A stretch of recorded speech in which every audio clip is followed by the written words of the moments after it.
নমস্কাৰ, মই মৌজিদ। বন্ধুসকল, পলকতে চাওক আজি সন্ধিয়াৰ 7টা গুৰুত্বপূৰ্ণ খবৰ। প্ৰথমটো খবৰ, ৰেচন কাৰ্ডক লৈ বৃহৎ ঘোষণা। বন্ধ নহয় সুলভ মূল্যৰ দাইল, চেনি আৰু নিমখ। আগষ্ট মাহৰ পৰা পুনৰ হিতাধিকাৰীয়ে লাভ কৰিব এই তিনিবিধ সামগ্ৰী।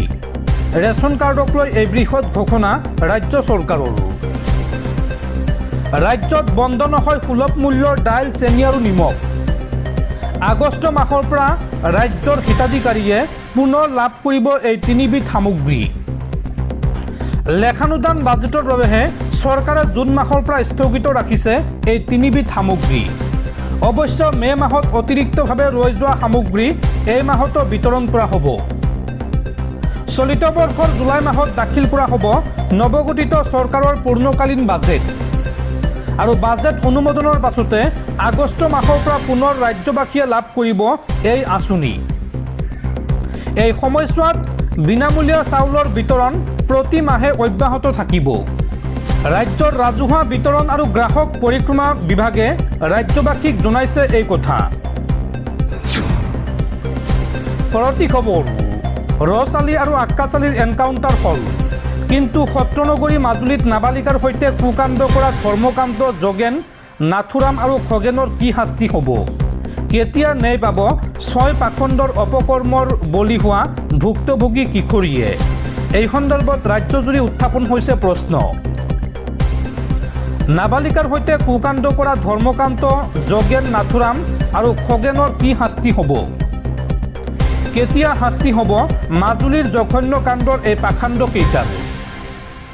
মাজুলীত 10 বছৰীয়া কিশোৰীৰ সৈতে কুকাণ্ড কৰিছিল ধৰ্মকান্ত, যোগেন, নাথুৰাম আৰু খগেনে। আৰু নাবালিকাৰ সৈতে এই কুকাণ্ড কৰিছিল 6জনকৈ পাখণ্ডই। এই 6জনৰ ভিতৰত আছে 2জন নাবালক। ঘৰত কোনো নথকাৰ সুযোগ লৈ এগৰাকী কিশোৰীক ফুচুলাই নি ধৰ্ষণ কৰা বুলি অভিযোগ উত্থাপন হৈছে। আৰু কিশোৰীগৰাকীক ধৰ্ষণ কৰি গৰ্ভৱতী কৰাৰ অভিযোগত 6গৰাকী অভিযুক্তক ইতিমধ্যে গ্ৰেপ্তাৰ কৰা হৈছে। আৰু এই ঘটনাৰ বিষয়ে কাকো নকবলৈ কিশোৰীগৰাকীক ভাবুকি দিছিল এই ধৰ্ষণকাৰী কেইটাই। গড়মূৰ থানাৰ অন্তৰ্গত চানংগাঁৱত সংঘটিত হৈছে এই জঘন্য ঘটনা। উল্লেখযোগ্য যে কালিৰ দিনটোত ৰাজ্যত 2টাকৈ এনকাউণ্টাৰ হৈছিল। ৰছ আলী আৰু আক্কাছ আলীক এনকাউণ্টাৰ কৰিছিল আৰক্ষীয়ে। আৰু এই মুহূৰ্তত ৰাজ্যজুৰি প্ৰশ্ন উত্থাপন হৈছে, মাজুলীৰ এই পাখণ্ড কেইটাৰ শাস্তি কি হ'ব? এই ক্ষেত্ৰত আৰক্ষীয়ে কি সিদ্ধান্ত ল'ব বা আৰক্ষীৰ ভূমিকা কি হ'ব? পৰৱৰ্তী খবৰ, গুৱাহাটীত পুনৰ ভয়ংকৰ ঘটনা। ৰহস্যজনকভাৱে একেলগে সন্ধানহীন 4গৰাকী ছাত্ৰী। বশিষ্ঠৰ পৰা সন্ধানহীন ৰুমি বৰুৱা, নিৰুপায় ৰয়, আয়ুশ্ৰী সিং আৰু জিলমিল দৈমাৰী। 6ষ্ঠ আৰু 7ম শ্ৰেণীত অধ্যয়নৰত বনগাঁৱৰ এই 4গৰাকী ছাত্ৰী। সোমবাৰে বিদ্যালয়লৈ যোৱাৰ পৰা সন্ধানহীন হৈ আছে এই ছাত্ৰী কেইগৰাকী। ঘটনা সন্দৰ্ভত বশিষ্ঠ থানাত এজাহাৰ দাখিল ছাত্ৰী কেইগৰাকীৰ পৰিয়ালৰ লোকৰ। দৰ্শকসকল, আৰু বহুতো গুৰুত্বপূৰ্ণ খবৰ আছে। তাৰ আগতে আপোনাক জনাওঁ যে যদি আপুনি এতিয়ালৈকে এইটো ভিডিঅ'ত লাইক কৰা নাই তেন্তে এতিয়াই ভিডিঅ'টোত লাইক কৰি দিয়ক। আৰু এনেকুৱা ধৰণৰ ভিডিঅ'সমূহ নিতৌ চাবলৈ চেনেলটো ছাবস্ক্ৰাইব কৰি কাষত থকা বেল আইকনটো প্ৰেছ কৰি ৰাখক। পৰৱৰ্তী খবৰ, গৰুক ৰাষ্ট্ৰীয় জন্তু হিচাপে ঘোষণা কৰক। এই দাবী দেশৰ একাংশ মুছলিম সংগঠনৰ। আৰু এই সন্দৰ্ভত প্ৰথমবাৰলৈ মুখ খুলিছে উত্তৰ প্ৰদেশৰ মুখ্যমন্ত্ৰী যোগী আদিত্যনাথে। যোগী আদিত্যনাথে এই সন্দৰ্ভত কয় যে গৰু আমাৰ মাতা, জন্তু নহয়। আৰু মাতৃ পুত্ৰৰ সম্পৰ্কৰ বাবে চৰকাৰী ঘোষণাৰ প্ৰয়োজন নাই। এই মন্তব্য উত্তৰ প্ৰদেশৰ মুখ্যমন্ত্ৰী যোগী আদিত্যনাথৰ। দেশৰ একাংশ মৌলানা আৰু মৌলবীৰ বিৰুদ্ধে এইবাৰ গৰজি উঠিল উত্তৰ প্ৰদেশৰ মুখ্যমন্ত্ৰী যোগী আদিত্যনাথ। গৰুক ৰাষ্ট্ৰীয় পশু ঘোষণা কৰাৰ আহ্বানক লৈ প্ৰতিক্ৰিয়া প্ৰকাশ কৰিছে যোগী আদিত্যনাথে। যোগী আদিত্যনাথে এই সন্দৰ্ভত কয় যে গৰু আমাৰ বাবে মাতা, আমি সন্মান কৰোঁ। পশু তেওঁলোকৰ বুদ্ধি, যিয়ে গো মাতাক পশু বুলি কয়। গো মাতাৰ সৈতে আমাৰ জন্মান্তৰৰ সম্পৰ্ক। মাতৃক কেনেকৈ সন্মান কৰিব লাগে সন্তানক আনে শিকাব নালাগে। একাংশ মৌলানা মৌলবীৰ বিৰুদ্ধে এইদৰে গৰজি উঠিল মুখ্যমন্ত্ৰী যোগী আদিত্যনাথ। উল্লেখযোগ্য যে গৰুক ৰাষ্ট্ৰীয় পশু ঘোষণা কৰাৰ আহ্বান জনাইছিল দেশৰ একাংশ ইছলামিক সংগঠনে আৰু এই সন্দৰ্ভত প্ৰতিক্ৰিয়া প্ৰকাশ কৰি এই মন্তব্য কৰিছে যোগী আদিত্যনাথে। পৰৱৰ্তী খবৰ, পুনৰ দিব পিএম কিষাণৰ টকা, শীঘ্ৰেই অপেক্ষাৰ অন্ত পৰিব পিএম কিষাণৰ 23 নম্বৰ কিস্তিৰ। কৃষকৰ একাউণ্টত পোনপটীয়াকৈ সোমাব 2000কৈ টকা। কেতিয়া আৰু কোনসকল কৃষকৰ বেংক একাউণ্টত 2000কৈ টকা সোমাব চাওঁ আহক। দেশৰ কোটি কোটি কৃষকে এতিয়া প্ৰধানমন্ত্ৰী কিষাণ সন্মান নিধি আঁচনিৰ 23 সংখ্যক কিস্তিৰ বাবে অপেক্ষা কৰি আছে। কেন্দ্ৰীয় চৰকাৰৰ এই আঁচনিৰ অধীনত যোগ্য কৃষকসকলক বছৰি 6000 টকাৰ আৰ্থিক সাহায্য আগবঢ়োৱা হয় আৰু এই ধন পোনপটীয়াকৈ কৃষকৰ বেংক একাউণ্টলৈ 3টা কিস্তিত প্ৰেৰণ কৰা হয়। প্ৰধানমন্ত্ৰী নৰেন্দ্ৰ মোদীয়ে 13 মাৰ্চ 2026 তাৰিখে গুৱাহাটীত এই আঁচনিৰ 22 সংখ্যক কিস্তি মুকলি কৰিছিল। সেই সময়ত 9.32 কোটি কৃষকৰ বেংক একাউণ্টত মুঠ 18,640 কোটি টকা স্থানান্তৰ কৰা হৈছিল আৰু এতিয়া কৃষকসকলৰ দৃষ্টি 23 সংখ্যক কিস্তিৰ ওপৰত। কেতিয়া আহিব পাৰে পিএম কিষাণ সন্মান নিধিৰ 23 নম্বৰ কিস্তিৰ ধন চাওঁ আহক।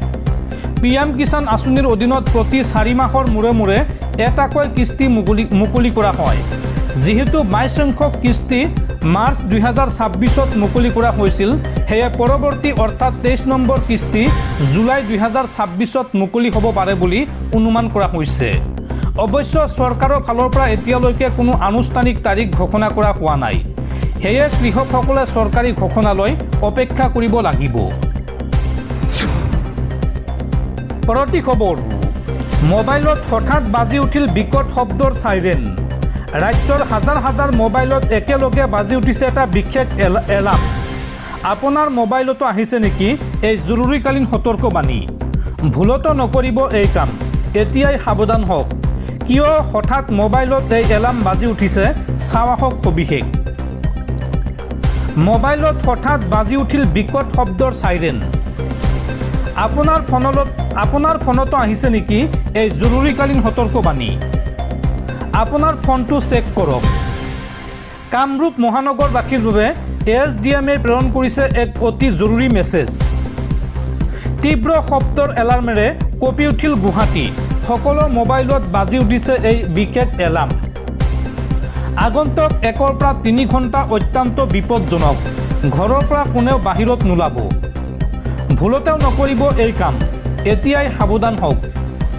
আগন্তুক 1 পৰা 3 ঘণ্টাত কামৰূপ মহানগৰত বিজুলী ঢেৰেকনি আৰু ধুমুহা বতাহৰ পূৰ্বানুমান SDMৰ।